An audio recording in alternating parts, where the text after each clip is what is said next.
Hey everybody, welcome to the Blue Collar Beer Gentleman. I'm Topher and I started this channel because I'm a fan of craft beer, but I'm also on a limited budget. And I wanted to demonstrate it was possible to enjoy good quality beers without having to break the bank. So I'm always looking for the best deal on craft beer, and I think I found a pretty good one today, or at least I'm hoping so. $2.49 is what the gang at Belmont Station, located at 4500 Southeast Stark here in Portland, Oregon, charged me for the Buoy Dunkel Lager. Buoy Beer Company is a brewery with which I am not familiar. They're out of Astoria, Oregon.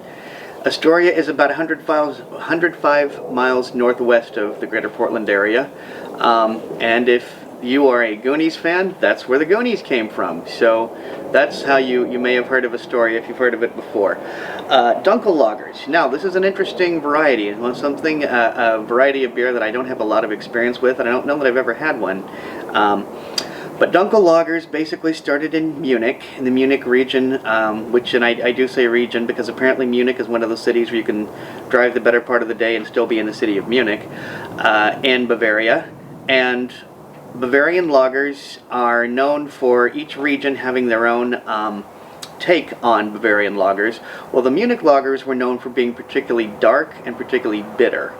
And so they were enjoyed in Munich, and apparently they were one of the more popular varieties of Bavarian lagers. So they made their way around, and they ended up being very, very popular in the Franconian region of Bavaria. So that's the story behind that. I'd never had these before. So darker, maltier, and even more bitter apparently is what Munich lagers are known for being, as opposed to other Bavarian lagers. This beer is 44 days old at the time of this recording. It has a 5.5 ABV. Typically, Dunkel lagers come in, or Munich lagers as you will find them called, in Section 8A of the BJCP 2015 version. BJCP being Beer Judging Certification Program.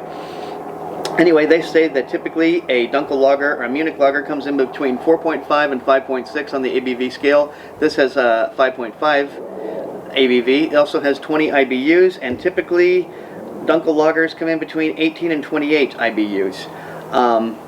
Let's see. My only friend who has checked in on this was Middleside Topwise. He gave it a 5.0.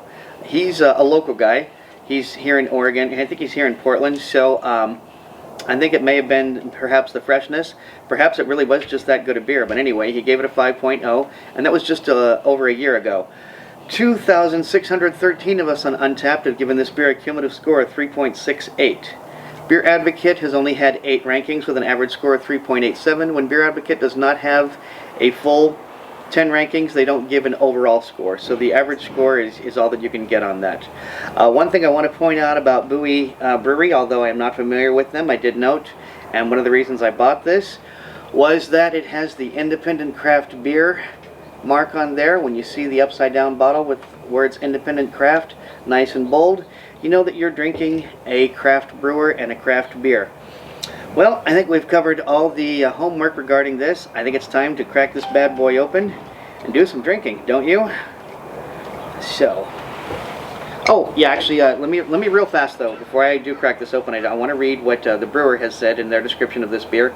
Inspired by the original beer style of Bavarian villages, Buoy Dunkel yields flavors of chocolate, toffee, caramel, and fresh baked bread that are perfect for a cozy pint in our riverside village. A gentle kiss of hops brings a nice, crisp finish to this smooth, complex lager. And I have to say that Buoy is actually, I think I've seen Buoy even in some of the grocery stores. So this, no matter how this turns out, I can almost guarantee you're going to be seeing more Buoy beers on this channel. I mean, 105 miles away, that's almost local.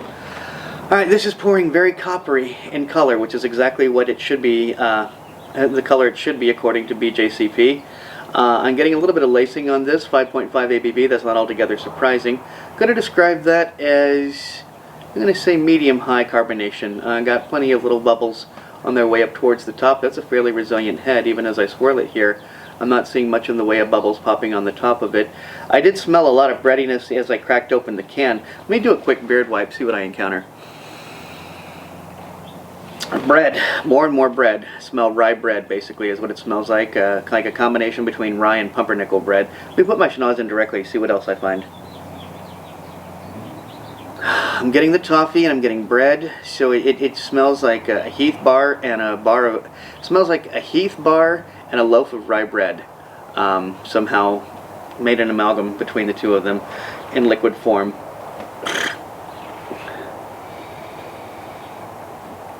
Smells very roasty, getting a lot of malt on this. I imagine this is going to be a very, very malty beer.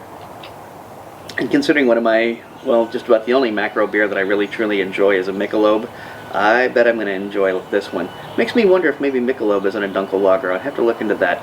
It did not list Michelob under the examples of this beer in BJCP, but they may have just overlooked that. I don't know. I'd have to look into that. I think I've heard Michelob referred to as an amber lager, but I don't know whether that applies as a Dunkel or not. Well, cheers.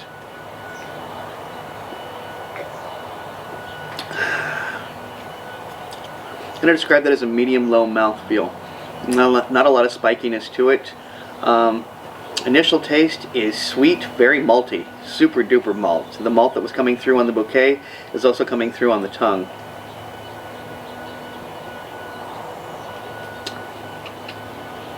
The roastiness and the toffee that I was getting in the bouquet, I'm not so much getting on the tongue. It's just very bready.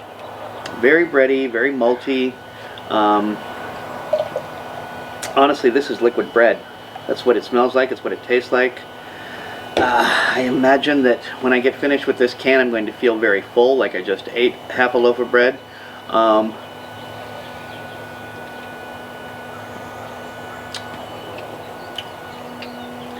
It's somehow thin. Don't get me wrong, I'm not calling it watery, but I expect a little bit more chewiness to it, given how robust this beer seems to be, but honestly it goes down rather easy. So basically what that means is that it's a beer that would, by appearances, be difficult to drink, but actually is quite, as they like to say in craft beer circles, approachable. It's not an adjective that I particularly like using for a beer, because I think, how can you not approach a beer? But considering that is one of the adjectives that's in use of late, I'll go ahead and use that. I would say this is a very approachable Dunkel lager.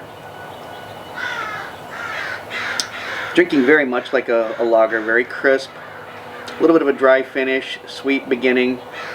Let's see, considering I can't say that I've necessarily had another Dunkel lager, I think this beer itself deserves a 4.0.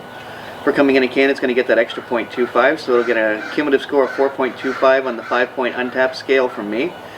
And I'd say for $2.49 for a can of craft beer, I think I did alright on this one.